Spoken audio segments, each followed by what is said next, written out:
ان دنوں میں سب انسپیکٹر تھا۔ جالندھر کے ایک تھانے کا سب انسپیکٹر رنگبیر سنگھ میرا گہرا دوست تھا۔ میں اس سے ملنے جالندھر گیا ہوا تھا۔ رگبیر سے ملاقات کے بعد دوپہر کو 11 بجے میں تھانے سے نکلا۔ اس وقت میں سادہ کپڑوں میں تھا۔ ابھی مشکل سے ہی میں نے تھانے کا گیٹ پار کیا تھا کہ میری نظر ایک عورت پر جم گئی۔ وہ تھانے ہی کی طرف آ رہی تھی، لیکن مجھے دیکھ کر ایک دم ٹھٹک کر رک گئی تھی۔ اس نے چمکدار سیاہ کاٹن کا برقع پہن رکھا تھا۔ نقاب سے اس نے چہرے کو اچھی طرح ڈھانپ رکھا تھا کہ صرف آنکھیں ہی نظر آ رہی تھیں۔ چہرے کا کھلا حصہ یہ بتا رہا تھا کہ وہ سفید رنگت کی ایک خوش شکل عورت ہے۔ جسم بھی جو ہے متناسب تھا۔ گیٹ پر کھڑا سنتری بڑے شوق سے اس عورت یا کہہ لیجیے کہ لڑکی اس کی طرف دیکھ رہا تھا۔ خوبصورت عورت تو کہیں بھی چلی جائے نگاہوں کا مرکز بن جاتی ہے، مگر تھانے اور کچہری جیسی خشک اور دفتری ماحول میں تو کوئی خوبصورت عورت چلی آئے تو لگتا ہے کانٹوں والی جھاڑی میں اچانک پھول اگایا ہو، یا افزودہ دوپہر میں کہیں سے ٹھنڈی ہوا کا جھونکا چلا ہے۔ وہاں مصروف کار اہلکاروں کے چہرے کھل اٹھے اور محسوس ہوتا ہے جیسے ان کی ساری دفتری پریشانیاں ایک دم دور ہو گئی ہوں۔ خوبصورت عورت کو تھانے کی طرف آتا دیکھ کر سنتری کی آنکھوں میں بھی ایسی ہی والانہ دلچسپی جاگی تھی، لیکن اس کی یہ جو ہے دلچسپی زیادہ دیر تک برقرار نہ رہ سکی، کیونکہ عورت مجھے دیکھ کر نہ صرف رک گئی بلکہ پوری طرح میری طرف متوجہ تھی۔ ایک لمحے کے لیے مجھے اس کی آنکھیں کچھ جانی پہچانی سی لگیں، پھر اس کے چہرے سے نظر ہٹا کر میں دوبارہ اپنے راستے پر چل پڑا۔ جب میں اس کے قریب سے گزرا تو وہ 2-3 قدم اٹھا کر میری طرف چلی آئی اور بولی، رکیے میری بات سنیے۔ لڑکی کی آواز نے جیسے میرے قدم پکڑ لیے۔ یہ آواز بھی میری سنی ہوئی لگتی تھی۔ میں جلدی سے لڑکی کی طرف گھوما اور اس وقت میں نے اسے پہچان لیا۔ لڑکی کی آواز اور آنکھوں نے مل کر مجھے اس کی شناخت کرا دی تھی، اور اب میں ادھر کھڑا اسے دیکھ رہا تھا۔ وہ بولی، میں شہناز ہی ہوں، آپ یہاں کیسے؟ شہناز کے سوال اور میرے جواب میں 1-2 سیکنڈ کا وقفہ تھا، لیکن اس وقفے میں میرا ذہن کہاں کی خاک چھان آیا۔ شہناز والدہ کی طرف سے میری دور پار کی رشتے دار تھی۔ میری والدہ کی بہت خواہش تھی کہ شہناز کو وہ اپنی بہو بنائے۔ آخر ایک چھوٹی سی تقریب میں انہوں نے شہناز کے ساتھ میری منگنی کر دی۔ یہ کوئی 4 سال پہلے کی بات ہے۔ مجھے اپنی والدہ سے بے پناہ محبت تھی۔ شہناز ان کی پسند تھی تو مجھے پسند کیوں نہ ہوتی؟ ویسے بھی میں نے اسے قریب سے دیکھا تھا، اس سے گفتگو کی تھی، وہ مجھے ہر طرح باوقار اور سمجھدار لڑکی لگی تھی۔ لیکن پھر حالات ایسے ہوئے کہ یہ منگنی برقرار نہ رہ سکی۔ میں ان واقعات کی تفصیل میں جا کر آپ کا وقت ضائع نہیں کروں گا۔ بہرحال یوں سمجھ لیں کہ والدین کے کیے کی سزا اولاد کو بھگتنا پڑی۔ شہناز بہت اچھی لڑکی تھی، مگر کچھ وجوہات تھیں کہ میری والدہ اسے بہو بنانے کی خواہش پوری نہ کر سکی۔ اس منگنی کے ساتھ میری بہت سی تلخ اور اچھی یادیں وابستہ تھیں۔ آج 4 سال بعد شہناز کو یوں اچانک دیکھا تو وہ ساری یادیں ایک ساتھ تازہ ہو گئیں۔ شہناز کا سوال ابھی تک میرے کانوں میں گونج رہا تھا، آپ یہاں کیسے؟ میں نے کہا، یہاں میرا ایک دوست ہے، اس سے ملنے آیا تھا، لیکن تم اور یہاں؟ شہناز کی آنکھوں میں ایک سایہ سا لہرا گیا۔ وہ کچھ دیر الجھی نگاہوں سے میری طرف دیکھتی رہی، پھر بولی، آپ اکیلے ہیں؟ میں نے ہاں میں جواب دیا۔ وہ بولی، پلیز ذرا میرے ساتھ آئیے۔ لیکن کہاں؟ میں نے کہا، میرے گھر، اس نے جواب دیا۔ اس کے جواب سے میں نے اندازہ لگایا کہ اس کی شادی ہو چکی ہے، مگر اس وقت سڑک پہ کھڑے ہو کر ایسے سوال و جواب نہیں کیے جا سکتے تھے۔ میں نے محسوس کیا کہ شہناز بہت پریشان ہے۔ جہاں تک میں نے دیکھا تھا کہ وہ تھانے کی طرف آ رہی تھی۔ تھانے کی طرف آدمی اس وقت آتا ہے جب اس کے ساتھ کوئی بہت بڑی مصیبت ہوتی ہے۔ شہناز کے ساتھ چلتے ہوئے میں سوچنے لگا، یقیناً وہ اس وقت کسی مصیبت میں گرفتار ہے۔ اس کے لہجے، اس کی چال اور حرکات سے یہ بات صاف ظاہر ہو رہی تھی کہ یہ مصیبت کس قسم کی ہو سکتی ہے۔ میرا ذہن یہ سوچنے پر مجبور ہو رہا تھا۔ تھوڑا آگے جا کر شہناز نے ایک رکشہ رکوایا اور بولی، پلیز نواز صاحب میرے ساتھ آ جائیں، میں اس وقت بہت پریشان ہوں، آپ میری مدد کر سکتے ہیں۔ اب میرے پاس انکار کی کوئی گنجائش نہیں تھی۔ میں اس کے ساتھ رکشے میں بیٹھ گیا۔ تھوڑی دیر بعد ہم رکشے سے اتر کر 3 کمرے کے ایک چھوٹے سے مکان میں داخل ہو رہے تھے۔ مکان کو بہت اچھا نہیں تھا، مگر اس کی سجاوٹ سے خاتون خانہ کی سلیقہ اور شعاری جھلکتی تھی۔ شہناز نے اپنا برقع اتار دیا اور پہلی بار مجھے اس کو ٹھیک طرح دیکھنے کا موقع ملا۔ وہ آج سے 4 برس پہلے کی ہی طرح خوبصورت اور شاداب تھی، مگر تھوڑی کمزور نظر آ رہی تھی۔ شاید ایسا پریشانی کی وجہ سے تھا۔ بہرحال اب وہ کسی کی بیوی تھی اور اس کے شوہر نامدار کی بہت بڑی سی تصویر بھی فریم میں جڑی ہوئی میز پر رکھی تھی۔ لہٰذا میں اس کی طرف متوجہ ہو گیا۔ اس دوران وہ باورچی خانے میں گئی اور شربت کا ایک گلاس بنا کر لے آئی۔ مجھے شربت تھماتے وقت اس کے ہاتھ کانپ رہے تھے۔ اس کے بعد ہماری تفصیلی گفتگو ہوئی۔ شہناز نے مجھے بتایا کہ اس کے شوہر کا نام سیف اللہ ہے، وہ ریلوے پولیس میں سب انسپیکٹر تھا۔ پھر اس نے نوکری چھوڑ دی اور اپنا ذاتی کام کر لیا۔ اس شہر میں آئے انہیں 1.5 مہینہ ہی ہوا تھا۔ اپنے بارے میں بتانے کے بعد شہناز نے میرے متعلق پوچھا۔ اس دوران میں اندازہ لگا چکا تھا کہ شہناز کی پریشانی کا تعلق اس کے شوہر سے ہے، اور یہ پریشانی ایسی ہے کہ جس کے متعلق وہ کسی کو بتاتے ہوئے بھی ڈرتی ہے۔ اگر میں اسے اپنا پیشہ بتا دیتا تو شاید وہ یہ بات چھپا جاتی۔ میں نے اسے اپنے بارے میں سب کچھ سچ سچ بتا دیا، سوائے اس کے کہ میں پولیس میں ہوں۔ میرا یہ فیصلہ بعد میں بہت درست ثابت ہوا۔ شہناز نے میری بات سننے کے بعد کہا، نواز، میں آپ کو کبھی تکلیف نہ دیتی، لیکن اس نئے شہر میں آپ کو دیکھ کر مجھے یوں لگا ہے جیسا میرا کوئی بہت قریبی مل گیا ہو۔ آپ تو جانتے ہیں یہاں آئے ہوئے ہمیں 6-7 ہفتے ہی ہوئے ہیں۔ اڑوس اور پڑوس میں کوئی میل ملاقات والا بھی نہیں۔ میں یہاں خود کو بالکل اکیلا محسوس کرتی ہوں۔ جب سے ہم یہاں آئے سیف کچھ پریشان سے تھے۔ پہلے تو میں سمجھتی رہی کہ نیا کام شروع کرنے کی الجھن ہے، لیکن پھر مجھے اندازہ ہوا کہ وہ کچھ گھبرائے سے رہتے ہیں۔ رات کو اٹھ کر دیکھتے تھے کہ دروازے کھڑکیاں وغیرہ اندر سے بند ہیں، کہیں کوئی چھپا ہوا تو نہیں۔ کچھ روز پہلے کہیں سے رکھوالی کے لیے ایک بڑا سا کتا بھی لے آئے۔ اس نے بھونک بھونک کر محلے والوں کی ناک میں دم کر دیا۔ مجبوراً اسے واپس لے گئے۔ کوئی 1 ہفتہ پہلے کی بات ہے۔ آدھی رات کے وقت ایک آدمی انہیں بلانے آیا، وہ اس کے ساتھ چلے گئے۔ اگلے روز واپس آئے تو چہرے پر چوٹوں کے نشانات تھے اور قمیض بھی پھٹی ہوئی تھی۔ میں نے پوچھا تو کہنے لگے ٹھوکر لگنے سے گر گیا تھا۔ میں نے کہا، گرنے سے قمیض تو نہیں پھٹتی۔ اس بات پر غصہ آ گیا، مجھ پر برسنے لگے اور پرسوں مجھ سے کہنے لگے، شہناز، اگر مجھے کچھ ہو جائے تو تم کیا کرو گی؟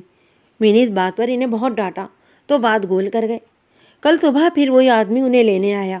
مجھ سے کہنے لگے کہ میں 1-2 گھنٹے تک آ جاؤں گا، زیادہ دیر ہوئی تو دوپہر تک پہنچ جاؤں گا۔ اور اب دوسری دوپہر بھی آ گئی ہے اور ان کا کہیں کوئی اتا پتہ نہیں۔ شہناز نے یہاں تک کہا اور ہاتھوں میں چہرہ چھپا کر رونے لگی۔ میں نے اسے تسلی دی اور کہا، گھبراؤ مت، میں اسے ڈھونڈنے کی کوشش کرتا ہوں۔ وہ کہنے لگی، یہ آپ کی مجھ پر بہت بڑی مہربانی ہوگی، عورت ذات ہوں، مجھے کچھ سمجھ نہیں آ رہی کہ کیا کروں۔ پتہ نہیں کیا معاملہ ہے، بہت زیادہ پریشان ہو کر تھانے گئی تھی، لیکن ڈر رہی تھی کہ خدا جانے مجھے یہ بات پولیس کو بتانی چاہیے یا نہیں۔ آپ کو دیکھا تو میرا دل چاہ رہا تھا کہ وہیں آپ کے سامنے رونا شروع کر دوں۔ میں نے کہا، شہناز، گھبراؤ نہیں، انشاءاللہ سب ٹھیک ہو جائے گا۔ تم یہ بتاؤ کہ تمہارے سسرال والے کہاں ہیں؟ وہ بولی، سسرال اور میکا دونوں امرتسر میں ہیں۔ پہلے میرے دل میں بھی آئی تھی کہ امرتسر جاؤں، لیکن پھر سیف کی ناراضگی کا خیال آ گیا۔ پتہ نہیں وہ یہ بات پسند کریں گے یا نہیں۔ ویسے بھی میرے سسر جو ہیں طبیعت کے بہت سخت ہیں، بیٹے سے ان کی بالکل نہیں بنتی۔ میں نے شہناز سے سیف کی دکان کا پتہ پوچھا اور اسے کہا کہ میں دکان کا چکر لگا کر تھوڑی دیر میں آتا ہوں۔ اس دوران اگر سیف آ جائے تو ٹھیک، ورنہ پھر میں امرتسر جاؤں گا۔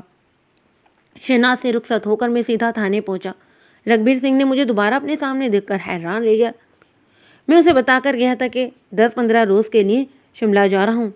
دراصل ہمارے DIG صاحب نے مہربان ہو کر میری 1 ماہ کی چھٹی منظور کر لی تھی۔ 10 روز تو میں لاہور ہی میں والدین کے پاس گزار کر آیا تھا، اور اب سوچا تھا کہ شملہ دیکھنے کی دیرینہ خواہش بھی پوری کر ہی ڈالوں۔ رنگبیر سنگھ کی حیرانی بجا تھی۔ میں نے اسے ایک حوالدار سادہ کپڑوں میں لیا اور موٹر سائیکل پر سوار اسے شہناز کے گھر لے گیا۔ میں نے اس کی ڈیوٹی لگائی کہ وہ چوکس ہو کر اس گھر کا پہرا دے۔ دراصل شہناز کے بتائے ہوئے حالات میں ضروری تھا کہ اس کی حفاظت کا انتظام کیا جائے۔ اس کے بعد میں سیف کی دکان پر پہنچا۔ اندرون شہر ایک بارونق بازار میں اس نے موٹروں کے فالتو پرزوں کی دکان خریدی تھی۔ شہناز کے مطابق یہ دکان اس نے چلتی ہوئی لی تھی، یعنی باجوما سامان۔ پگڑی سمیت اس نے 50,000 روپیہ ادا کیا تھا۔ اب یہ سوچنے کی بات تھی کہ ایک ریلوے انسپیکٹر 50,000 روپے یکمشت کیسے ادا کر سکتا ہے؟ تاہم شہناز کی باتوں سے ظاہر ہوتا تھا کہ اسے شوہر پر اس طرح کا شک نہیں ہے۔ میں نے ارد گرد کے دکانداروں سے معلومات حاصل کی۔ انہوں نے بتایا کہ دکان 2 روز سے نہیں کھلی۔ سیف اللہ نے ایک لڑکا بھی ملازم رکھا ہوا تھا، وہ اس وقت بھی جو ہے دکان کے چبوترے پر بیٹھا ہوا تھا۔ اس نے کہا کہ سیف صاحب نے اسے آخری بار کچھ نہیں بتایا۔ لڑکے کو سیف کے گھر کا بھی کچھ علم نہیں تھا۔ یہاں سے میں نے جو معلومات حاصل کی ان سے میرے اندازے کے مطابق تصدیق ہوئی کہ کوئی شخص سیف کے پیچھے لگا ہوا تھا۔ لڑکے نے بتایا 4-5 روز پہلے کی بات ہے، 2 آدمی دکان میں آئے، وہ شکل سے خطرناک لگتے تھے۔ انہیں دیکھ کر سیف صاحب گھبرا گئے۔ سیف صاحب نے انہیں جو ہے چائے لانے کے لیے بھیج دیا۔ میں چائے لے کر واپس آیا تو سیف صاحب اور ان 2 آدمیوں کے ساتھ دکان کے پچھلے حصے میں تھے۔ میں نے اندر داخل ہونے سے پہلے سنا ایک شخص سیف صاحب کو دھمکیاں دے رہا تھا۔ وہ کہہ رہا تھا کہ اگر بھاگنے کا شوق ہے تو بھاگ کر دیکھ لو، لیکن ہمارا مال تمہیں ہضم نہیں ہوگا۔ میں اندر داخل ہوا تو سیف صاحب کا چہرہ ہلدی کی طرح زرد ہو رہا تھا۔ میں چائے رکھ کر باہر آ گیا۔ کچھ دیر بعد وہ دونوں افراد باہر چلے گئے۔ اس روز سیف صاحب جو ہے بہت پریشان رہے۔ شام کو بھی جلدی ہی گھر چلے گئے۔ اس سے اگلے روز وہ کافی دیر سے واپس دکان پر آئے تھے۔ ان کے چہرے پر چوٹوں کے نشانات تھے۔ میرا خیال تھا کہ ان کا کوئی کاروباری جھگڑا چل رہا ہے۔ میرے پوچھنے پر لڑکے نے بتایا کہ وہ سامنے آنے پر ان دونوں افراد کو اچھی طرح پہچان سکتا ہے۔ اس نے یہ بھی کہا کہ اس سے پہلے میں نے انہیں کبھی نہیں دیکھا۔ لڑکا مجھے ہر بات تفصیل سے بتاتا رہا۔ شاید وہ مجھے سیف کا کوئی قریبی عزیز سمجھ رہا تھا۔ میں نے اس کے گھر کا اتا پتہ دریافت کیا اور چند روپے دے کر اسے واپس بھیج دیا۔ میں نے اسے کہا کہ پرسوں آ کر پتہ کرے کہ دکان کھلی ہے یا نہیں۔ مجھے یہ تو اندازہ ہو چکا تھا کہ اس شناسہ خانے کی جڑیں جالندھر میں نہیں، امرتسر یا کسی اور جگہ پر ہیں۔ کم از کم سیف اللہ کی نقل مکانی سے تو یہی ظاہر ہو رہا تھا۔ میں اسی وقت شہناز کے پاس پہنچا۔ سیف کا ابھی تک کوئی اتا پتہ نہیں تھا۔ میں نے اسے کہا کہ میں امرتسر جا رہا ہوں، ممکن ہے رات وہیں رہوں، کل کوئی اچھی خبر لے کر آؤں گا۔ شہناز کی حالت بہت پتلی تھی، رو رو کر اس کی آنکھیں سوج گئی تھیں۔ اس نے مجھ سے کہا، نواز، اس معاملے کا سیف کے گھر والوں یا کسی اور کو پتہ نہیں چلنا چاہیے۔ سیف اس بات کو چھپانا چاہتے تھے، یہ نہ ہو بات نکل جانے سے انہیں کوئی نقصان پہنچے۔ میں نے شہناز کو ایک مرتبہ پھر تسلی دی اور بذریعہ بس جالندھر سے امرتسر روانہ ہو گیا۔ شہناز کے سسرال تلاش کرنے میں مجھے کوئی خاص دشواری نہیں ہوئی۔ ایک بار رونق علاقے میں ان کا 2 منزلہ مکان تھا۔ سیف کا باپ بھی ریلوے کا ریٹائرڈ ملازم تھا۔ میری دستک پر اس نے دروازہ کھولا۔ میں نے اسے کہا کہ میں سیف کا ایک دوست ہوں، اس سے ملنے آیا ہوں۔ بوڑھے نے بے رخی سے جواب دیا، سیف اب یہاں نہیں رہتا۔ اتنے میں ایک نوجوان لڑکے دروازے پر آ گیا۔ میں نے شہناز کے ہاں سیف کی تصویر دیکھی تھی۔ فوراً سمجھ گیا کہ میں یہ لڑکا شہناز کا دیور یعنی کہ سیف کا چھوٹا بھائی ہے۔ وہ کچھ اخلاق سے پیش آیا۔ اس نے میرے لیے بھیٹک کا دروازہ کھول دیا۔ لڑکے کی باتوں سے پتہ چلا کہ وہ بھی ریلوے پولیس میں سب انسپکٹر ہے۔ اس کا نام پرویز تھا۔ وہ اپنے بڑے بھائی یعنی سیف کی بہت عزت کرتا تھا۔ اس کے گھر کو چھوڑ جانے پر وہ خاصا افسردہ تھا۔ ان لوگوں کو کچھ معلوم نہیں تھا کہ سیف کہاں ہے۔ پچھلے 2 ماہ میں پرویز نے بڑے بھائی کو تلاش کرنے کی کوشش کی، لیکن کامیاب نہیں ہوا۔ میں نے کچھ دیر گفتگو کے بعد اندازہ لگا لیا کہ پرویز کو اعتماد میں لے کر بات کی جا سکتی ہے۔ بہرحال میں اسے سیف کے ٹھکانے سے آگاہ کرنا نہیں چاہتا تھا۔ میں نے اسے بتایا کہ کسی نامعلوم جگہ سے سیف کی بیوی کا خط آیا ہے۔ اس نے لکھا ہے کہ سیف گھر سے غائب ہے اور ہو سکتا ہے کہ وہ امرتسر میں کہیں ہو۔ اس نے مجھ سے درخواست کی ہے کہ میں اسے امرتسر میں کہیں ڈھونڈوں۔ سیف کی گمشدگی کا سن کر پرویز ایک دم پریشان نظر آنے لگا۔ میں نے اس سے پوچھا کہ اس سلسلے میں وہ کسی پر شک کر سکتا ہے۔ پرویز گہری سوچ میں ڈوب گیا۔ کہنے لگا، نواز صاحب، مجھے تو کچھ سمجھ نہیں آئی۔ سب سے زیادہ حیرانگی تو اس بات کی ہے کہ انہوں نے اچانک نوکری کیوں چھوڑ دی، پھر گھر بھی چھوڑ کر چلے گئے۔ ابا جان سے ان کے اختلافات تھے، لیکن اتنے زیادہ بھی نہیں تھے کہ انہیں علیحدہ کر لینے کی ضرورت ہوتی۔ جہاں تک ان کی گمشدگی کا تعلق ہے تو میری سمجھ میں ایک ہی بات آتی ہے، ہو سکتا ہے یہ امرتا سنگھ یا اس کے بھائیوں کا کام ہو۔ یہ امرتا سنگھ کون ہے؟ میں نے پوچھا۔ میرے اس سوال پر پرویز کے چہرے پر ایک رنگ سا آ کر گزر گیا۔ شاید اسے خیال گزرا تھا کہ اس نے ضرورت سے زیادہ بتا دیا ہے۔ بہرحال صورتحال ایسی تھی کہ وہ مجھ سے کچھ چھپا بھی نہیں سکتا تھا۔ ایک گہری سانس لے کر وہ بولا، بھائی صاحب، امرتا 7 والی گلی کے بدکماش لڑکی ہے۔ شادی سے پہلے نہ جانے کس طرح بھائی جان اس کے چنگل میں پھنس گئے۔ امرتا کا ایک بھائی ہر نام زبردست قسم کا گنڈا ہے۔ اس نے 1-2 دفعہ بھائی جان کو دھمکیاں بھی دی تھیں۔ لڑکی کا چاچا بھی بڑا خبیث شخص ہے۔ ہو سکتا ہے انہی لوگوں نے بھائی جان سے دشمنی نکالی ہو۔ میں نے پرویز سے اس معاملے کی پوری تفصیلات معلوم کی۔ وہ چاہتا تھا کہ ہم دونوں امرتا سنگھ کے پاس جائیں، لیکن میں نے اسے سمجھایا کہ وہ لوگ اسے پہچانتے ہیں، ہو سکتا ہے کہ معاملہ خراب ہو جائے، اس لیے میں اکیلا جاتا ہوں اور اپنے طور پر